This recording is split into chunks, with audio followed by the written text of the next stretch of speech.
নমস্কার বন্ধুরা, এই শীতের দিনে পিঠে খেতে আমাদের সকলকে খুব ভালো লাগে। চলুন আমরাও বানিয়ে নিই পিঠে, খুবই সহজ পদ্ধতিতে। আজ আমরা বানাবো সেদ্ধ পিঠে। এই যে চাল গুঁড়ি নিয়ে নিয়েছি আর এখানে নারকেলের পুর বানিয়ে রেখেছি। জল গরম হচ্ছে, জলটা দিয়ে আমরা চাল গুঁড়িটা মেখে নেব।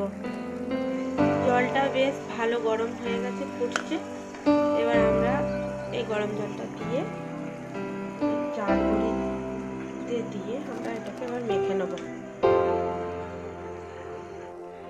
এই যে আমরা এই চাল গুঁড়িটাকে গরম জল দিয়ে যে মেখে নিয়েছি, হয়ে গেছে মাখা ভালো করে। এবার আমরা একটু করে এই যে এটা চাল গুঁড়ি মাখাটা নিয়ে গড়ে নেব পুর দিয়ে, এর মধ্যে পুর দিয়ে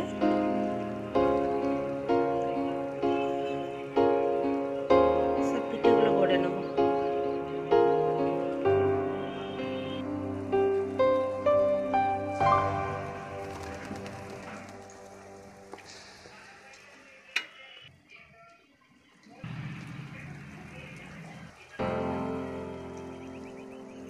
এই কড়াই জলটা ফুটছে, এর মধ্যে আমরা এই ছোটো থালাটা, জালি থালাটা দিয়ে দেবো।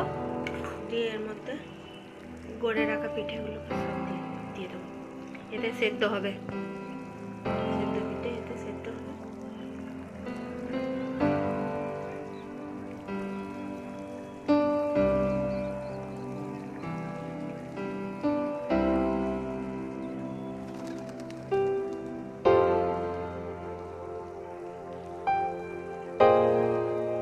আর এবার আমরা এটাকে একটু ঢেকে দেবো থালিটা দিয়ে।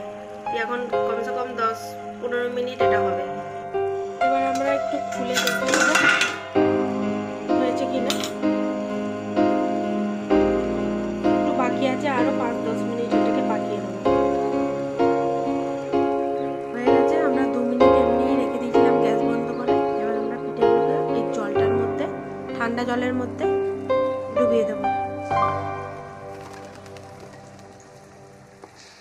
গরম জল থেকে সব পিঠেগুলো তুলে নিয়েছি। এই যে একদম গরম গরম পিঠে রেডি, খেজুর গুড়ের সাথে।